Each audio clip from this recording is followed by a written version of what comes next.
आज बच्चों जो टॉपिक हम समझने जा रहे हैं वो है gene regulation. Gene regulation, gene नियमन। जीन रेगुलेशन क्या होता है, ये बहुत ही इंपॉर्टेंट टॉपिक है। हर साल नीट में इस टॉपिक से ये क्वेश्चन आ ही जाता है, जीन रेगुलेशन से ही। तो इसको बहुत ध्यान से हमें समझना है, जीन रेगुलेशन होता क्या है। रेगुलेशन का सिंपल सा मतलब होता है ज़रूरत के हिसाब से काम करना, रिक्वायरमेंट के हिसाब से काम करना। कि ज़रूरत है तो किसी जीन को हम ऑन करेंगे, मतलब उससे हम कुछ काम करवाएंगे, और ज़रूरत नहीं है तो उस जीन को ऑफ कर देंगे, मतलब उसके फंक्शन को बंद करा देते हैं। ये जीन रेगुलेशन क्या होता है, इसको हम एक एग्जांपल समझते हैं। आपको समझाने के लिए जीन ली। अच्छा, इस जीन से यहाँ पे बना ट्रांसक्रिप्शन के बाद mRNA, ट्रांसक्रिप्शन हुआ, mRNA बना, फिर इस mRNA का ट्रांसलेशन होता है और फिर बन जाता है प्रोटीन। अगर यहाँ प्रोटीन बन रहा है तो हम कह सकते हैं कि ये अभिव्यक्त हो रहा है। अभिव्यक्त, इसको बच्चों इंग्लिश में कहें तो ये कहलाता है एक्सप्रेस। अभिव्यक्त का मतलब एक्सप्रेस, ये एक्सप्रेस हो रहा है। तो यहाँ पर जीन ने क्या बनाया, आरएनए बनाया, प्रोटीन बनाया, मतलब ये जीन पूरी तरह से एक्सप्रेस हो रही है। अगर बच्चों जीन एक्सप्रेस हो रही है तो इसी कंडीशन में जीन को कहा जाता है ऑन। जीन को ऑन कहने का मतलब ये होता है कि ये एक्सप्रेस हो रही है। आगे बच्चों कभी भी मैं आपसे कहूँ जीन ऑन है, समझ जाओगे? यस, क्या समझोगे? कि वो एक्सप्रेस हो रही है, और एक्सप्रेस हो रही है मतलब हम समझेंगे कि ये तो ऑन है, ये ऑन होती है। अब बच्चों यहाँ पर इस जीन ने प्रोटीन बनाया, बहुत अच्छी बात है। ये जीन यहाँ पर क्या बनाती जा रही है, प्रोटीन बनाती जा रही है। इसने प्रोटीन का निर्माण किया। अब बच्चों मान लीजिए इस प्रोटीन की सेल को अब जरूरत नहीं है। बहुत सारे प्रोटीन होते हैं जिनकी एक टाइम के बाद जरूरत नहीं पड़ती है। अब इस प्रोटीन की जरूरत नहीं है, प्रोटीन की जरूरत नहीं है तो इसके बनने को बंद करना पड़ेगा। क्योंकि इस प्रोटीन के बनने को बंद करना जरूरी इसलिए है क्योंकि अगर ये प्रोटीन जरूरत नहीं है फिर भी बनता जाएगा तो इससे सेल में एक तरह से एनर्जी का ही लॉस होगा, एनर्जी वेस्ट होगी। क्योंकि प्रोटीन बनाने के लिए एनर्जी बहुत लगती है। हमने सीखा था प्रोटीन के टाइम पर एक अमाइनो एसिड को जोड़ने में 1 एटीपी और 2 जीटीपी का खर्चा होता है, और साथ ही साथ जब ये mRNA बनेगा तो उसमें एनर्जी अलग लगेगी। तो यहाँ पर अगर प्रोटीन की ज़रूरत नहीं है तो उसके बनने को बंद करना बहुत ज़रूरी है, क्योंकि इससे सेल अपनी एनर्जी बचा लेती है। अगर इस प्रोटीन की रिक्वायरमेंट नहीं है तो अब यहाँ पर क्या करती है, यही सेम जीन, ये जीन सेम ही है, इस जीन ने यहाँ पर अनुलेखन नहीं किया, मतलब ट्रांसक्रिप्शन नहीं किया। ट्रांसक्रिप्शन नहीं किया तो इससे बच्चों आरएनए का निर्माण नहीं होगा, और आरएनए का निर्माण नहीं होगा तो अनुवादन नहीं होगा। अनुवादन नहीं होगा मतलब प्रोटीन नहीं बनेंगे, तो अल्टीमेटली अभिव्यक्ति नहीं होगी, एक्सप्रेशन नहीं होगा। और यहाँ पर प्रोटीन का निर्माण, यहाँ पर प्रोटीन का निर्माण ये बंद हो जाएगा। प्रोटीन का निर्माण बंद हो गया, और प्रोटीन का निर्माण बंद हो गया मतलब ये जीन हो गई ऑफ, जीन ऑफ हो गई। तो सोचो जरा, इस प्रोटीन की ज़रूरत है, प्रोटीन की ज़रूरत है तो जीन को ऑन कर दिया, लेकिन प्रोटीन की ज़रूरत नहीं है तो जीन को ऑफ कर दिया। और ये जीन का ऐसे ऑन होना और जीन का ऐसे ऑफ होना, ये ऑन ऑफ होना, यही कहलाता है जीन विनिमय, जीन रेगुलेशन। जीन रेगुलेशन का मतलब ज़रूरत है तो जीन को ऑन करो, ज़रूरत है तो जीन को ऑन करो, और ज़रूरत नहीं है तो जीन को ऑफ करो। और ये ऑन ऑफ करना यही कहलाता है जीन रेगुलेशन। और ये रेगुलेशन बहुत ज़रूरी है। रेगुलेशन होना इसलिए ज़रूरी होता है ताकि इससे सेल अपनी एनर्जी बचा सके।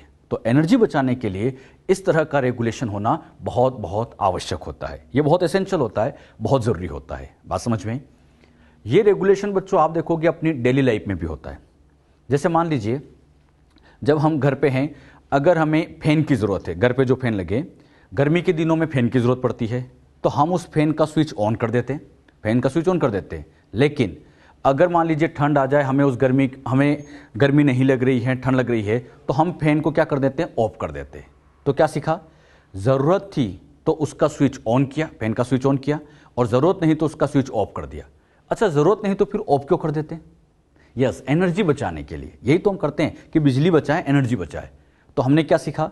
ज़रूरत थी तो स्विच ऑन करते हैं, ज़रूरत नहीं है तो स्विच को ऑफ कर देते हैं। और ये ऑन ऑफ करना, यही तो रेगुलेशन है। जैसे हम बाइक से जा रहे हैं, अगर हम कहीं बाइक से जा रहे हैं, बाइक की ज़रूरत है तो हमने उसको ऑन कर रखा है, लेकिन मान लीजिए उसकी ज़रूरत नहीं है, क्या तब भी उसको ऑन ही छोड़ दें? अरे ऑन छोड़ देंगे तो बहुत दिक्कत होगी, क्योंकि एनर्जी खर्च होगी, फ्यूल खर्च होगा, ईंधन खर्च होगा। तो समझदारी यही होती है कि ज़रूरत है तो बाइक को ऑन करो, ज़रूरत नहीं तो ऑफ करो। और ये ऑन ऑफ, ये रेगुलेशन ही तो है बच्चों। और क्यों कर रहे हैं? एनर्जी बचाने के लिए। तो सेल भी तो समझदार है, सेल भी समझदार है, उसे भी अपनी एनर्जी बचानी है, तो उसे भी ज़रूरत के हिसाब से जीन को ऑन ऑफ करना पड़ता है। इस ऑन ऑफ की वजह से ही अपनी बॉडी में हर जीन हर सेल में काम नहीं करती। जैसे कुछ सेल ऐसी होती है, जैसे हम बात करें इंसुलिन की जीन, इंसुलिन की जीन बस पेनक्रियास की बीटा सेल में काम करती है, बाकी इंसुलिन की जीन हाथ में भी है, इंसुलिन की जीन यहाँ हाथ में, लेकिन यहाँ पेनक्रियास में, यहाँ पर हाथ के अंदर इंसुलिन की ज़रूरत नहीं है, और हाथ के अंदर इंसुलिन की ज़रूरत नहीं है, इंसुलिन प्रोटीन यहाँ बनाना नहीं है, तो यहाँ पर उस जीन को बंद कर रखा है। तो मुझे बताओ, इंसुलिन की जीन यहाँ हाथ में है, लेकिन यहाँ वो इंसुलिन नहीं बनाती है। क्यों नहीं बनाती है? क्योंकि यहाँ ज़रूरत नहीं है।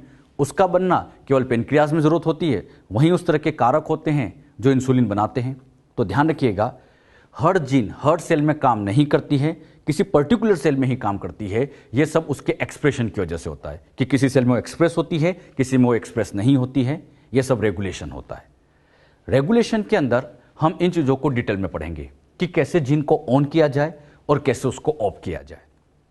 जीन रेगुलेशन से संबंधित हमारे पास कुछ स्पेशल जीन होती है। इन स्पेशल जीन में सबसे पहले नंबर पे हम समझते हैं कॉन्स्टिट्यूटिव जीन। कॉन्स्टिट्यूटिव जीन का ही दूसरा नाम होता है हाउस कीपिंग जीन। कॉन्स्टिट्यूटिव या हाउस कीपिंग जीन किसको कहते हैं, बहुत ध्यान समझिएगा। आपको समझाने के लिए यहाँ पर बच्चों, यहाँ पर हाउस कीपिंग जीन को समझने के लिए हमने क्या किया, जब जीन को ड्रॉ किया तो ये जीन ऐसी होगी जो हमेशा एक्सप्रेस होगी। मतलब ये जीन हमेशा एक्सप्रेस होती है, यह जीन हमेशा ऑन रहती है। जैसा आपको समझाने के लिए यहाँ पर जीन को बना भी देते हैं। ये जीन है, mRNA बना रही है, प्रोटीन बना रही है, मतलब ट्रांसक्रिप्शन भी हो रहा है, ट्रांसलेशन भी हो रहा है, मतलब जीन ऑन है। और ये प्रोटीन हमें हमेशा चाहिए, चाहे हम नींद निकालें, चाहे हम पढ़ाई करें, ये प्रोटीन हमें हमेशा चाहिए। और हमेशा प्रोटीन चाहिए तो ये जीन भी हमेशा ऑन रहती है, ये जीन भी हमेशा ऑन रहती है। और जो जीन हमेशा ऑन रहती है उसी को कहते हैं कॉन्स्टिट्यूटिव जीन। अच्छा, बात आती है इस जीन को हमेशा ऑन क्यों रखना है। हमेशा ऑन बच्चों इसलिए रखना होता है क्योंकि इसके प्रोटीन की ज़रूरत, इस जीन के प्रोटीन की ज़रूरत सेल को हमेशा चाहिए। कुछ प्रोटीन ऐसे होते हैं जो हमें हमेशा चाहिए होते, कुछ प्रोटीन, कुछ एंजाइम हमें हमेशा चाहिए। जैसे एनर्जी देने के जितने भी एंजाइम से, एनर्जी से रिलेटेड जितने भी एंजाइम हैं हमेशा चाहिए, क्योंकि हमें हमेशा एनर्जी चाहिए होती है। तो उसके जितने भी एंजाइम होते हैं हमेशा बनते रहते हैं, तो उनको बनाने वाली जीन हमेशा ऑन रहती है। तो ध्यान रखना, इस जीन की खास बात ये होती है, कोशिकीय गतिविधियों के लिए इनके उत्पाद मतलब प्रोटीन, इनके उत्पाद की आवश्यकता हमेशा बनी रहती है। क्लियर?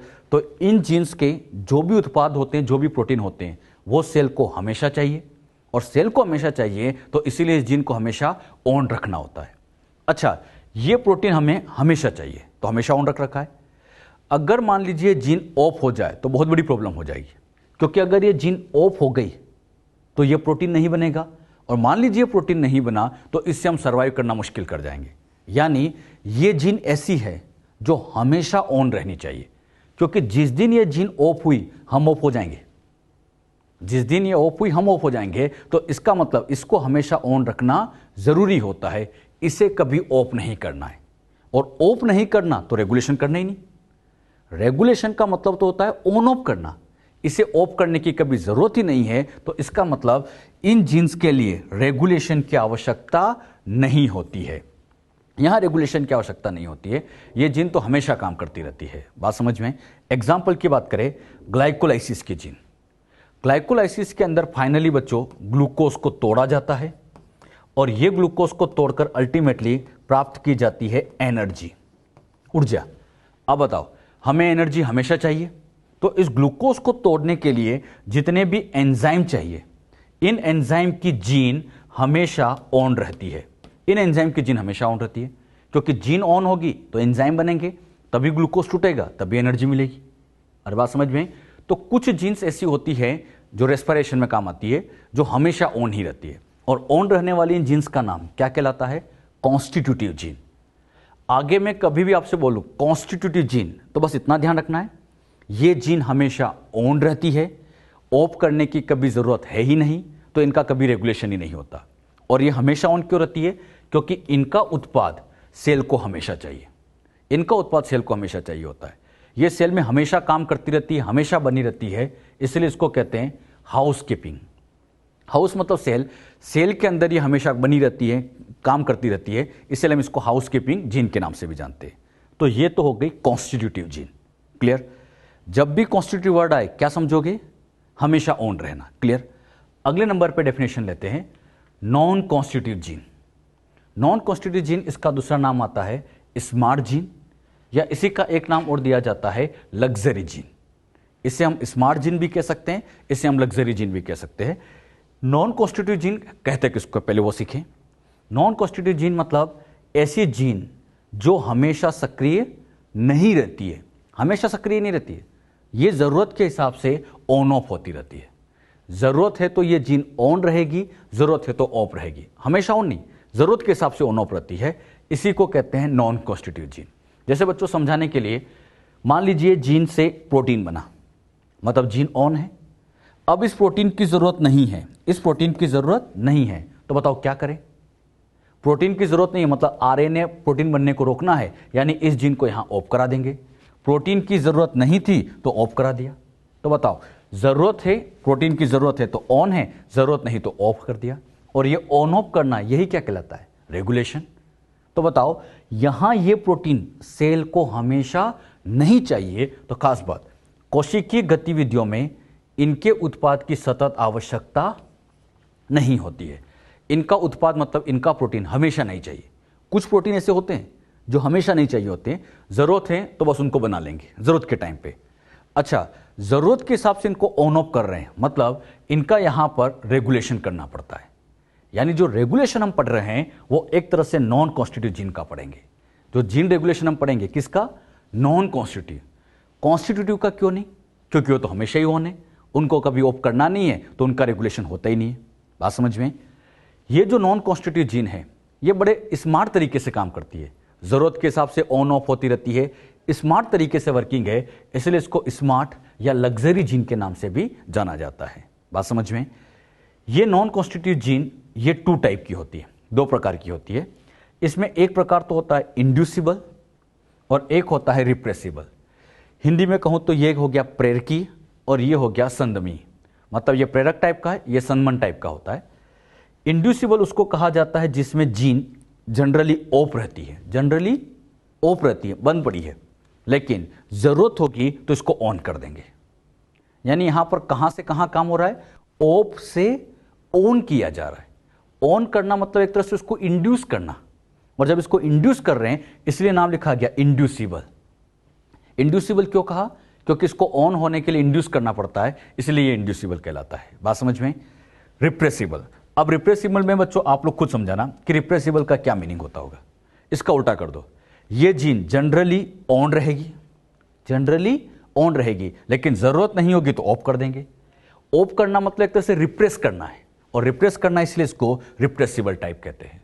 तो बताओ कितने टाइप हो गए? 2 टाइप, इंड्यूसिबल टाइप और रिप्रेसिबल टाइप। बात समझ में? ये किसके पार्ट है? Non constitutive. आगे मैं कभी भी कहूं कि ये चीज इंड्यूसिबल टाइप की है, इंड्यूसिबल टाइप की है, तो क्या समझोगे? हाँ, इंड्यूसिबल मतलब ऑफ से ऑन करना है, ऑफ से ऑन करना, इंड्यूस करना है। और मैं कहूं रिप्रेसिबल टाइप, तो रिप्रेस करना मतलब ऑन से ऑफ करना है, तो ये रिप्रेसिबल टाइप की हो जाएगी। बात समझ में? तो ये होती है नॉन कॉन्स्टिट्यूटिव जीन। तो 2 तरह की जीन हमने समझी, कॉन्स्टिट्यूटिव और नॉन कॉन्स्टिट्यूटिव। ये क्या क्या होता है मैं आपसे पूछ रहा हूं। हमेशा ऑन, वेरी गुड, कॉन्स्टिट्यूटिव। जरूरत के हिसाब से ऑन ऑफ हो जाए तो उसको कहते हैं नॉन कॉन्स्टिट्यूटिव। अब बच्चों इन जीन रेगुलेशन को हम डिटेल में पढ़ेंगे। जीन रेगुलेशन की क्रियाविधि हम पढ़ने जा रहे हैं पहले प्रोकैरियोट्स में। आप लोगों को जीन रेगुलेशन प्रोकैरियोट्स में भी समझाएंगे और यूकैरियोट्स में भी। हमारी एनसीईआरटी में जीन रेगुलेशन केवल प्रोकैरियोट्स में दिया है, प्रोकैरियोट्स में दिया है। यूकैरियोट में तो 1-2 लाइन लिखी है बस, वो भी मैं आपको बता दूंगा, लेकिन लास्ट में। पहले मैं आपको प्रोकैरियोट में समझाऊंगा। प्रोकैरियोट में जीन रेगुलेशन, पहले तो बताओ जीन रेगुलेशन का मीनिंग क्या है, एक बार फिर बताना मुझे, क्योंकि ये वर्ड ही बार बार यूज किया जाएगा। जीन नियमन, जीन रेगुलेशन का मतलब जरूरत के हिसाब से काम करो। जरूरत है तो जीन को ऑन करेंगे, जरूरत नहीं तो ऑफ कर देंगे, और ये ऑन ऑफ करना यही तो रेगुलेशन है। अब बात आती है प्रोकैरियोट में रेगुलेशन कहां किया जाए, किस लेवल पर किया जाए। प्रोकैरियोट में रेगुलेशन ट्रांसक्रिप्शन प्रारंभन स्तन, ट्रांसक्रिप्शन आरंभन स्तन पर ही जीन रेगुलेशन मेनली किया जाता है। जैसे बच्चों यहां पर आपको समझाने के लिए ये जीन बनाई, इस जीन से ट्रांसक्रिप्शन हुआ, mRNA बना, ट्रांसलेशन हुआ, प्रोटीन बना। बिल्कुल यही पढ़ते आ रहे हैं हम। ये प्रोटीन बन रहा है। अब बच्चों इस प्रोटीन को बनने से रोकना है, प्रोटीन को बनने से रोकना है। ये जीन अभी ऑन है, अब इसको ऑफ करना है, यानी प्रोटीन बनने से रोकना है। प्रोटीन बनने से रोकने के लिए मेरे पास दो तरीके हैं। या तो बच्चों में ट्रांसलेशन को रोक दूं, ट्रांसलेशन को रोक दें तो प्रोटीन बनना बंद हो जाएगा। या एक तरीका और यह भी होता है कि ट्रांसक्रिप्शन को ही रोक दो, और ट्रांसक्रिप्शन को रोक दो तो mRNA नहीं बनेगा, तो प्रोटीन बनने का सवाल ही नहीं। तो हमारे पास दो तरीके हैं, या तो ट्रांसक्रिप्शन रोके या ट्रांसलेशन रोके। अब आप दिमाग लगा के बताओ, मेनली किसको रोकना ज्यादा बढ़िया है? प्रोटीन बनने से रोकना है, ज्यादा बढ़िया क्या है? हाँ, ज्यादा बढ़िया है ट्रांसक्रिप्शन को ही रोक दो। अरे आरएनए बनने को ही रोक दो, आरएनए बनाने की एनर्जी बचा लो, और बढ़िया है। तो ट्रांसक्रिप्शन को रोक दो तो ट्रांसलेशन तो अपने आप रुक जाएगा। तो सबसे बेस्ट तरीका क्या होता है कि ट्रांसक्रिप्शन के स्टार्टिंग को ही रोक दो, कि ट्रांसक्रिप्शन स्टार्टिंग ना हो, उसके प्रारंभन स्थल को ही रोक दो। यही बच्चों नियमन का सबसे प्रभावी स्थल होता है, रेगुलेशन का सबसे मेन स्थल होता है। प्रोकैरियोट्स के अंदर इस जीन रेगुलेशन को डिटेल में समझाने वाले दो साइंटिस्ट थे, Jacob and Monod. Very very important, दोनों साइंटिस्ट अच्छे से याद रखना, ये टिक भी कर लेना। साइंटिस्ट के नाम इंपॉर्टेंट होते हैं, तो याद रखिएगा। प्रोकैरियोट्स में जीन रेगुलेशन किन किन वैज्ञानिक ने समझाया? हाँ, जैकब एंड मोनार्ड ने। जैकब एंड मोनार्ड दोनों साइंटिस्ट ने, इन्होंने ई कोलाई बैक्टीरिया पर कार्य किया था, और कार्य करने के बाद इन्होंने बहुत अच्छा सिद्धांत दिया था। इन्होंने ओपेरोन सिद्धांत दिया, ओपेरोन सिद्धांत, इन्होंने ओपेरोन सिद्धांत दिया। अब बात आती है ओपेरोन सिद्धांत क्या होता है। क्या सीखा हमने? प्रोकैरियोट्स में जीन रेगुलेशन दो वैज्ञानिक ने समझाया, दोनों बहुत इंपॉर्टेंट, जैकब एंड मोनार्ड। इन्होंने ई कोलाई पे कार्य किया और इन्होंने ओपेरोन सिद्धांत दिया था। ये ओपेरोन सिद्धांत जो इन्होंने दिया था, ये प्रोकैरियोट्स के लिए दिया था। अब ये ओपेरोन सिद्धांत क्या होता है, इसके बारे में अब हम डिटेल में पढ़ेंगे। तो सबसे पहले हम शुरुआत करते हैं, ओपेरोन क्या चीज है। तो हम समझने जा रहे हैं ओपेरोन। ओपेरोन का मतलब होता है जब बहुत सारी जीन जो एक ही क्रोमोसोम, एक ही डीएनए पे उपस्थित है, एक ही मेटाबॉलिक पाथवे की है, साथ साथ उपस्थित है और एक इकाई के रूप में कार्य कर रही है, एक इकाई के रूप में कार्य कर रही है, तो उसी को हम ओपेरोन कहते हैं। एक बार फिर समझो, बहुत सारी जीन जो एक ही क्रोमोसोम पे उपस्थित है या एक ही डीएनए पे उपस्थित है, जो एक ही मेटाबॉलिक पाथवे में काम आती है, एक ही मेटाबॉलिक पाथवे में काम आती है, एक ही जैसे मैकेनिज्म में काम आती है, जो इकाई के रूप में कार्य करती है, यूनिट के रूप में कार्य करती है, उसी को हम ओपेरोन कहते हैं। सिंपल सी भाषा में कहूं, ओपेरोन का मतलब होता है बहुत सारी जीन का मिलकर एक इकाई के रूप में कार्य करना। इकाई के रूप में मतलब यूनिट के रूप में कार्य करना, कोऑर्डिनेशन से कार्य करना, उसी को हम ओपेरोन कहते हैं। यह ओपेरोन शब्द ओपेरा से लिया गया है। ओपेरा का मतलब होता है कि जब बहुत सारे लोग मिलकर कोई एक्ट करते हैं, कोई ड्रामा करते हैं, कोई नाटक करते हैं। जब कोई नाटक करते हैं तो बहुत सारे लोग मिलकर नाटक करते हैं, तो उन सबको मिला के ओपेरा कहा जाता है। जैसे इसको आप ऐसे समझिए, मान लीजिए कि एक बहुत अच्छा म्यूजिक कंपोज करना है, म्यूजिक बनाना है, बहुत बढ़िया म्यूजिक बनाना है। म्यूजिक बनाने के लिए कई लोगों की जरूरत पड़ती है। जैसे इसमें बच्चों एक हारमोनियम बजाने वाला होगा, ढोल बजाने वाला होगा, ड्रम बजाने वाला होगा, कई लोगों की जरूरत पड़ेगी। अब ये जितने भी लोग होते, म्यूजिक बजाते टाइम, म्यूजिक कंपोज करते टाइम, इन सब में समन्वय होना बहुत जरूरी है, कोऑर्डिनेशन होना बहुत जरूरी है। जरा सोचो, अगर हारमोनियम वाला कुछ और बजा रहा है, ड्रम वाला कुछ और बजा रहा है, ढोल वाला कुछ अलग ही पीट रहा है, तो क्या परफेक्ट म्यूजिक बन पाएगा? नहीं बन पाएगा। बिल्कुल एकदम सब अलग अलग जाएंगे तो कुछ भी बन जाएगा। तो परफेक्ट म्यूजिक बनाने के लिए सब में आपस में समन्वय होना जरूरी है। वो सब एक इकाई के रूप में कार्य करते हैं, और ऐसे इकाई के रूप में कार्य करना, उसी को कहा जाता है ओपेरा। और उस ओपेरा से शब्द बन गया ओपेरोन। ओपेरा से शब्द बना ओपेरोन। बात समझ में? अच्छा, इसको अब हम डायग्राम से समझते हैं। ये बच्चों यहां पर कई सारी जीन हैं। इन जीन्स में यहां पर जैसे मैंने लिखा आई जीन, यहां आ गया पी मतलब promoter gene, operator gene, Z Y A, ये इस तरह की संरचनात्मक जीन है। बहुत सारी जीन है, ये डीएनए पे उपस्थित है। डीएनए पर ऐसी कई जीन होती है। जीन शब्द बोल दिया मतलब समझ जाया करो, डीएनए पे है। कौन कौन सी जीन है? I gene, promoter gene, operator gene, Z Y A, ऐसी संरचनात्मक स्ट्रक्चरल जीन होती है। अब ये सारी जीन जितनी भी है, ये सारी जीन मिलकर एक इकाई के रूप में कार्य करती है। यहां से लेके यहां तक की सारी जीन मिलके काम करती है और इकाई के रूप में काम करती है। तो इन्हीं सबको मिला के कहा गया ओपेरोन। इन्हीं सबको मिला के कहा गया ओपेरोन, क्योंकि ये एक इकाई के रूप में कार्य करती है। तो हमने क्या पढ़ा? ओपेरोन में एक जीन है या बहुत सारी? बोलो। हाँ, ओपेरोन में कई सारी जीन है और ये सारी जीन मिलकर एक यूनिट की तरह कार्य करती है, इकाई की तरह कार्य करती है। इसी को हम ओपेरोन कह देते हैं। अच्छा, ओपेरोन में कौन कौन सी जीन सम्मिलित की जाती है? ओपेरोन में कई तरह की जीन सम्मिलित होती हैं। क्लियर? इन ओपेरोन में जैसे एक तो होती है संरचनात्मक जीन, आप देख रहे हैं ये जेड वाई ए, ऐसी संरचनात्मक जीन होती है। ये सब क्या करते हैं डिटेल में सब पढ़ेंगे बेटे, अभी बस इतना ध्यान रखो कि इनमें क्या क्या जीन हो सकती है। तो इनमें संरचनात्मक जीन होती है, इनके अंदर नियामक रिप्रेसर जीन होती है, जिसको हम आई से लिखते हैं। आई का मतलब यहां संदमन से होता है, रिप्रेशन से मतलब होता है। तो रिप्रेशन मतलब रिप्रेसर जीन, नियामक जीन। अगली होती है प्रचालक, जिसको हम कहते हैं ऑपरेटर, ओ से लिखा जाता है। ओ का मतलब ऑपरेटर। तो यहां पर ये जो ओ है, ओ मतलब क्या होता है बच्चों? ऑपरेटर। और इसी तरह से एक और होता है उन्नायक।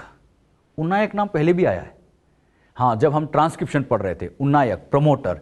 और ये प्रमोटर जीन जो होती है, उन्नायक जीन, इसको पी से लिखा जाता है। एक बार फिर बताना आप लोग। आई का मतलब रिप्रेसर जीन, पी मतलब प्रमोटर जीन, ओ मतलब ऑपरेटर जीन, और ये जेड वाई ए जितने भी है ये सारी कहलाती हैं संरचनात्मक जीन, स्ट्रक्चरल जीन। बात समझ में? अच्छा, ये सारी जीन मिलकर, ध्यान से सुनना, ये सारी जीन मिलकर मान लीजिए लैक्टोज का मेटाबॉलिज्म करती है। किसकी बात कर रहा हूं मैं? लैक्टोज। लैक्टोज का मेटाबॉलिज्म कर रही है। सब ने मिलकर काम किया तो क्या कहा? ओपेरोन।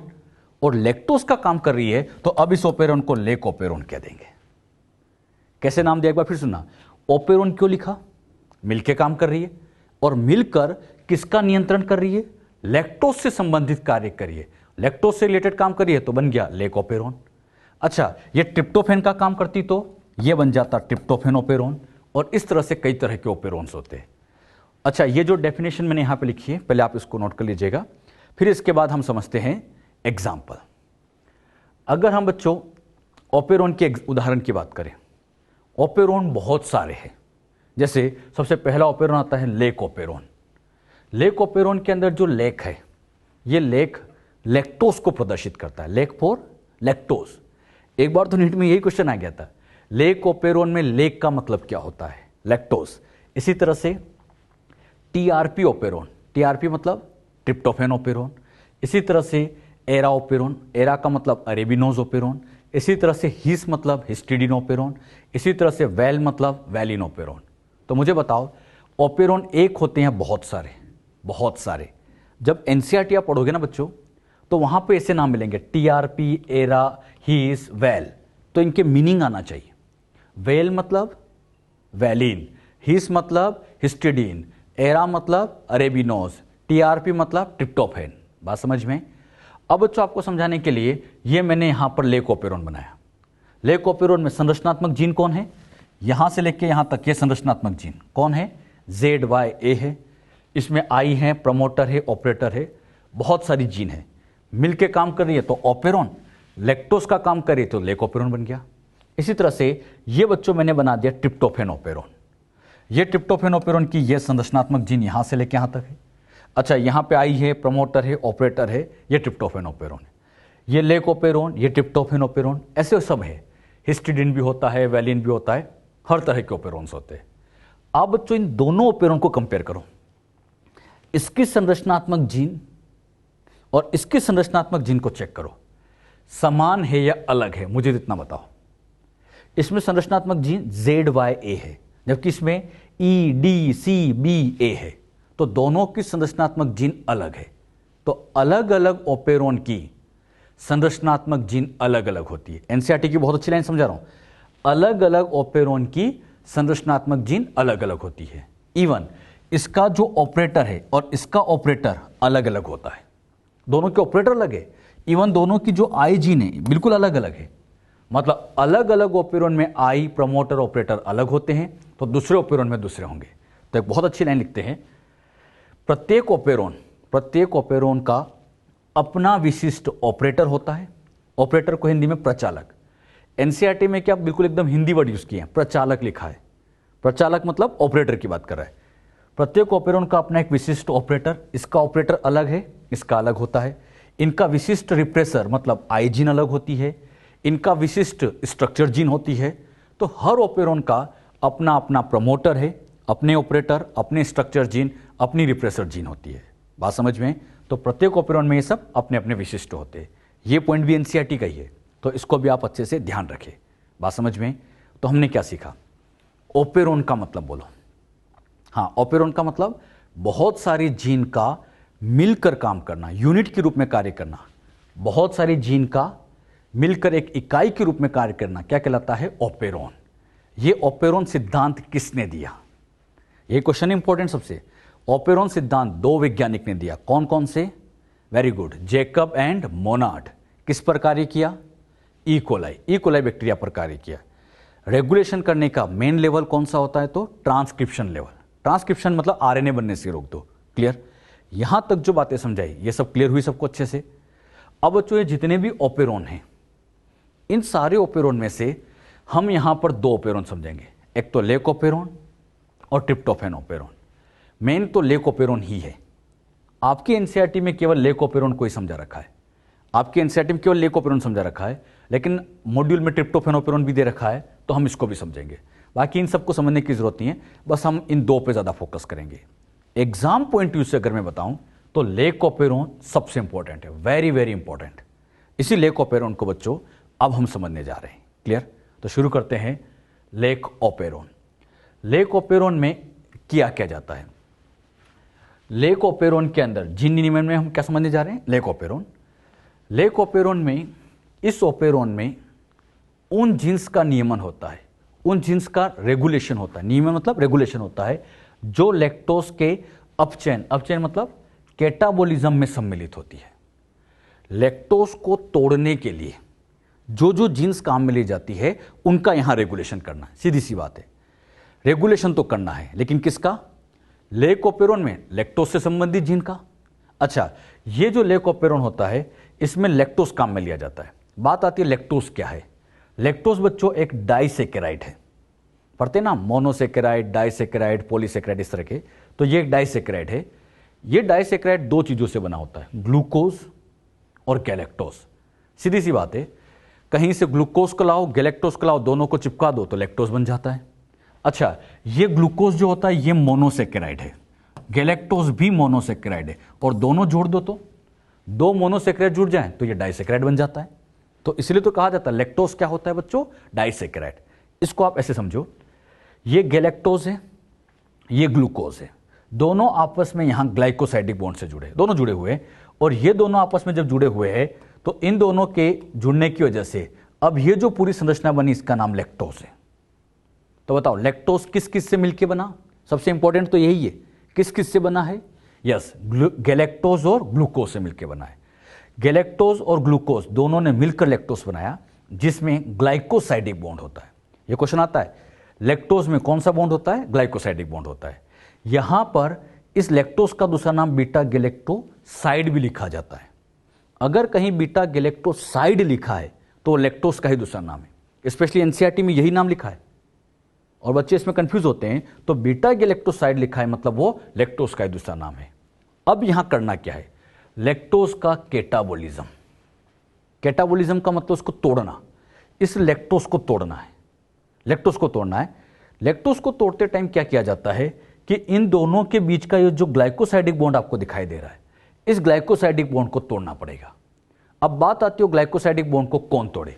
तो ग्लाइकोसाइडिक बॉन्ड को तोड़ने के लिए यहां एक एंजाइम काम आता है। उस एंजाइम का नाम बीटा गैलेक्टोसाइडेज। ध्यान सुनना, यहां बीटा गैलेक्टोसाइड है, साइड है मतलब लैक्टोज है, और साइडेज आ गया तो ये एक एंजाइम हो जाएगा। बीटा गैलेक्टोसाइडेज क्या हो गया? एंजाइम। अब बच्चों ये बीटा गैलेक्टोसाइडेज क्या करता है? ये जाके इस बॉन्ड को तोड़ता है। बताओ कौन से बॉन्ड को? Glycosidic bond. Very good. जैसे ग्लाइकोसाइडिक बॉन्ड को तोड़ेंगे ये दोनों यहां से अलग होंगे, मतलब, और साथ ही साथ गैलेक्टोज अलग हो जाएगा।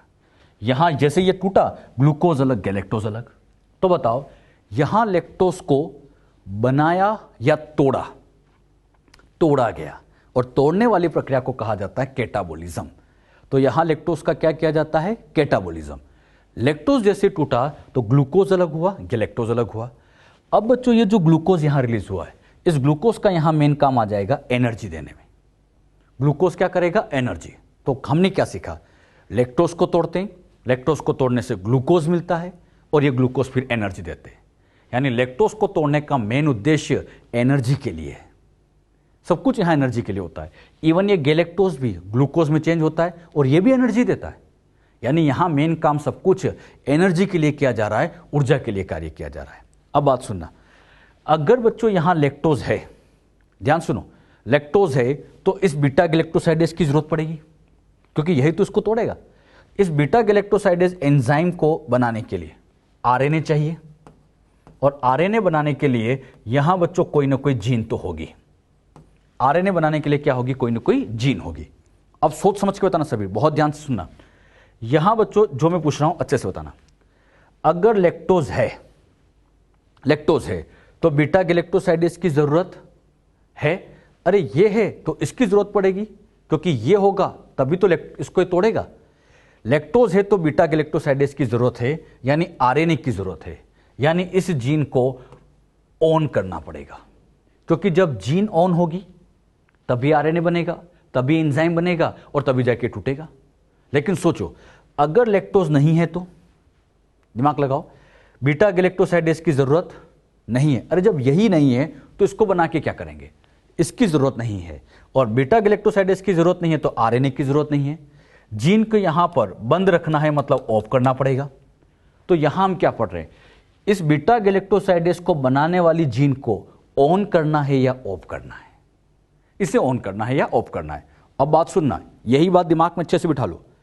लैक्टोज है तो जीन ऑन होगी, लैक्टोज है तो जीन ऑन होगी, क्योंकि ये ऑन होकर बीटा गैलेक्टोसाइडेज बनाएगी, तभी इसको तोड़ देंगे। अगर लैक्टोज नहीं है, यही नहीं है, तो बीटा गैलेक्टोसाइडेज की जरूरत नहीं है, तो जीन को ऑफ कर देंगे। यानी यहां जीन को जरूरत के हिसाब से ऑन ऑफ किया जा रहा है, और यही तो हमने सीखा है, जरूरत के हिसाब से ऑन करना ऑफ करना, यही रेगुलेशन होता है। तो इसे बच्चों जीन रेगुलेशन कहा जा रहा है। हम रेगुलेशन ही तो पढ़ रहे हैं, यहां पर हम उनका रेगुलेशन कर रहे हैं जो लैक्टोज का कैटाबोलिज्म से संबंधित जीन है। इन जीन का हम रेगुलेशन पढ़ने वाले हैं। बात समझ में? जो बात यहां समझाई मैं एक बार फिर आपसे पूछ रहा हूं, लेकोपेरोन में लैक्टोज बनता है या टूटता है? टूटता है। क्यों? एनर्जी देने के लिए। तोड़ने वाला एंजाइम बीटा गैलेक्टोसाइडेज, ये नाम याद रखना, वेरी इंपॉर्टेंट। तोड़ने वाला एंजाइम बीटा गैलेक्टोसाइडेज। अच्छा, लैक्टोज है तो जीन ऑन कर देंगे, लैक्टोज नहीं तो जीन को ऑफ कर देंगे। ये ऑन ऑफ कैसे होता है ये सब हम डिटेल में पढ़ेंगे, यही तो हमें सीखना है यहां पर। बात समझ में? अच्छा, यहां पे बच्चों लेकोपेरोन के अंदर कौन कौन सी जीन सम्मिलित होती है, कौन कौन सी जीन आती हैं, उन जीन्स के क्या क्या कार्य है, पहले बच्चों हमें उनको सीखना पड़ेगा। पहले हमें जीन्स पढ़नी पड़ेगी। लेकोपेरोन में संबंधित जीन्स के बारे में हमें समझना है, यानी इस जीन्स के बारे में समझना है, इसको ऑन ऑफ करना है। यहां पर जीन्स की बात करें, जीन्स ऑफ लेकोपेरोन, इनके जीन्स में ये बच्चों मैंने लेकोपेरोन की सारी जीन्स बनाई, एक एक करके सबको समझेंगे। यहां पर I gene, promoter, operator, Z Y इस तरह के होते हैं। ये आई जीन जो होती है ये एक नियामक जीन होती है, रेगुलेटरी जीन होती है। इसको आप रिप्रेसर जीन भी कह सकते हो। ये एक तरह की यहां पर रिप्रेसर जीन है। ये बच्चों यहां पर रिप्रेसर जीन भी आप कह सकते हो। नियामक gene, repressor gene, regulatory gene ये होती है। इस आई जीन की खास बात ये होती है कि इस आई जीन से सबसे पहले यहां पर एमआरएनए बनता है, फिर यही एमआरएनए एक स्पेशल प्रोटीन का निर्माण करता है, और वो प्रोटीन कहलाता है रिप्रेसर प्रोटीन, दमनकारी प्रोटीन। दमनकारी, इंग्लिश में कहें तो रिप्रेसर प्रोटीन, तो दमनकारी प्रोटीन का निर्माण करती है। अच्छा, आई जीन से किसका निर्माण हुआ? एक एक बात इंपॉर्टेंट है, और क्वेश्चन यही आना है, ये नीट में आ चुके हैं क्वेश्चन ऐसे। आई जीन से किसका निर्माण होता है? दमनकारी प्रोटीन, इंग्लिश में कहो तो रिप्रेसर प्रोटीन। इससे रिप्रेसर प्रोटीन का निर्माण होता है, रिप्रेसर का निर्माण होता है। बात समझ में? ये दमनकारी एक क्या है बच्चों? प्रोटीन है। ये दमनकारी प्रोटीन का निर्माण करती है। क्लियर हुआ? अच्छा, दमनकारी बनाते इसलिए इसको रिप्रेसर जीन के नाम से भी जानते हैं। इस जीन की खास बात क्या है कि कि ये जीन हमेशा ऑन रहती है, हमेशा ऑन रहती है। लैक्टोज हो नहीं हो फर्क नहीं पड़ता, मतलब रिप्रेसर जीन ये हमेशा ऑन रहती है। अब बताओ, हमेशा ऑन है मतलब कॉन्स्टिट्यूटिव, याद है कुछ? हाँ, तो याद रखना आई जीन यहां पर कॉन्स्टिट्यूटिव जीन होती है क्योंकि ये हमेशा ऑन रहती है। अब इस आई जीन से जो रिप्रेसर प्रोटीन बना, दमनकारी प्रोटीन बना, जब ये दमनकारी प्रोटीन एक्टिव होता है, बात को सुनना बहुत अच्छे से, जब ये एक्टिव होता है तो एक्टिव अवस्था में ये जिस जगह पे आके जुड़ता है उस जगह का नाम होता है ऑपरेटर। एक्टिव अवस्था में ये जिस जगह पे आके जुड़ेगा इसका नाम ऑपरेटर, ओ का मतलब ऑपरेटर होता है। तो यहां पे ओ ऑपरेटर है। अच्छा, इस ऑपरेटर के पास वाली जगह का नाम पी मतलब प्रमोटर, तो ये पी का मतलब यहां प्रमोटर होता है। प्रमोटर ये बच्चों वही है जो हमने ट्रांसक्रिप्शन में पढ़ा था, याद करो। प्रमोटर वो जगह होती है जहां पर आरएनए पॉलीमरेज जुड़ता था, कुछ याद है? मतलब यहीं पर आकर बच्चों आरएनए पॉलीमरेज जुड़ता था, तो ये आरएनए पॉलीमरेज के जुड़ने का स्थल होता है। यहां पर आकर आरएनए पॉलीमरेज बैठ जाता है। अब मैं नहीं बताऊंगा आरएनए पॉलीमरेज में ऐसा क्या है जो प्रमोटर को पहचानता था। एक स्पेशल फैक्टर होता था, नाम बताओ। Yes, very good. यहां एक फैक्टर आता था जिसका नाम होता था सिग्मा फैक्टर, कुछ याद है? सिग्मा रो, हाँ ये वही सिग्मा फैक्टर। तो प्रमोटर किसको कहते हैं? जहां आरएनए पॉलीमरेज जुड़ता है, और जोड़ने में मदद कौन सा फैक्टर कराता था? सिग्मा फैक्टर, कुछ याद है सर? अच्छा, ओ का मतलब होता है यहां ऑपरेटर, ओ फॉर ऑपरेटर। अब बच्चों ये जो ऑपरेटर होता है, ऑपरेटर जो होता है, इस ऑपरेटर की खास बात यह है कि इसी पे तो ये दमनकारी प्रोटीन जुड़ रहा है। तो ऑपरेटर की खास बात दमनकारी प्रोटीन के जुड़ने का स्थल है। क्वेश्चन ये आता है, ऑपरेटर पे कौन जुड़ता है? क्या बोलोगे? दमनकारी प्रोटीन, वेरी गुड। प्रमोटर पे कौन जुड़ता है? RNA polymerase. बात समझ में? जब ये आरएनए पॉलीमरेज यहां आगे जाएगा तो ये सब डीएनए में चल रहा है, जीन है, ये सब जीन है। जीन तो डीएनए में होती है बच्चों, ये सब डीएनए में चल रहा है। सारा काम कहां चल रहा है बच्चों? डीएनए के अंदर, ये सब डीएनए में हो रहा है। अब यहां ZYA ये बच्चों यहां पर कहलाती है इसकी संरचनात्मक जीन, संरचनात्मक जीन। अब होता क्या है, जब ये आरएनए पॉलीमरेज यहां पर ऐसे आगे जाएगा, आरएनए पॉलीमरेज जब आगे जाएगा, कैसे होता है सब डिटेल में पढ़ाएंगे आगे। अभी तो बस ये जीन के क्या कार्य वो समझाना चाहता हूं। आरएनए पॉलीमरेज जब आगे जाएगा तो ZYA इन तीनों से मिलकर यहां पर केवल एक एमआरएनए का निर्माण होता है। मतलब ये तीनों मिलकर यहां पे बच्चों ऐसे एक ही एमआरएनए बनाते हैं। और ये आरएनए बनाने वाला enzyme, very good, RNA polymerase यहां बैठा है, फिर ये आगे जाएगा। आगे जाने के बाद ZYA इन तीनों से एक ही एमआरएनए का निर्माण हो गया। बात समझ में? अच्छा, अब मुझे बताओ, ये इतना पार्ट Z का है, बीच वाला पार्ट Y का है, ये वाला पार्ट A का है। अब यहां पर होता क्या है, ये जो Z वाला पार्ट आपको दिखाई दे रहा है, इस पे बच्चों यहां पर ऐसे राइबोसोम जुड़ेंगे, आरएनए पर राइबोसोम जुड़ेगा, फिर ये प्रोटीन बनेगा। और ये प्रोटीन कोई और नहीं, बीटा गैलेक्टोसाइडेज होगा। Z से ही बीटा गैलेक्टोसाइडेज बनता है। अरे वही बीटा गैलेक्टोसाइडेज जो लैक्टोज को तोड़ता है, वेरी गुड। Y यहां पे फिर एक राइबोसोम जुड़ेगा और इससे एक प्रोटीन बनेगा, इसका नाम होगा परमीएज। ये क्वेश्चन बहुत इंपॉर्टेंट है। Z से क्या बना? Beta galactosidase. Y से क्या बना? परमीएज। और इस A से जब यहां राइबोसोम जुड़कर प्रोटीन बनेगा उसका नाम ट्रांसएसिटाइलेज। तो किससे क्या बना है, यह सबसे इंपॉर्टेंट क्वेश्चन होता है। क्या सीखा हमने? Z से, very good, beta galactosidase, Y से परमीएज, A से ट्रांसएसिटाइलेज। अब बताओ यहां एमआरएनए कितना है? एमआरएनए बोलो कितना है? एक ही तो है। अरे सबसे एक ही तो एमआरएनए बना। एक एमआरएनए एक से ज्यादा पॉलीपेप्टाइड बना रहा है। एक एमआरएनए के पास एक से ज्यादा पॉलीपेप्टाइड का सूचना है, तो ऐसे एमआरएनए को हम कह सकते हैं पॉलीसिस्टोनिक। कुछ याद है? तो ये एमआरएनए एक तरह का कौन सा हो गया? वही पॉलीसिस्टोनिक होता है। अब खास बात, ये जो बीटा गैलेक्टोसाइडेज है इसका कार्य हम समझे। बीटा गैलेक्टोसाइडेज का कार्य होता है लैक्टोज को तोड़ना। बताओ किसमें? ग्लूकोज और गैलेक्टोज में। तो ये लैक्टोज को ग्लूकोज और गैलेक्टोज में तोड़ने का कार्य करता है। बात समझ में? Y से बनता है परमीएज। इस परमीएज का काम होता है लैक्टोज को सेल के अंदर लाना। जैसे ये सेल है, बाहर ये लैक्टोज है, तो इस लैक्टोज को अंदर लाने का काम, लैक्टोज को सेल के अंदर लाने का काम परमीएज करता है। परमीएज लैक्टोज को कोशिका के अंदर प्रवेश कराता है। कोशिका के अंदर प्रवेश कराने वाला।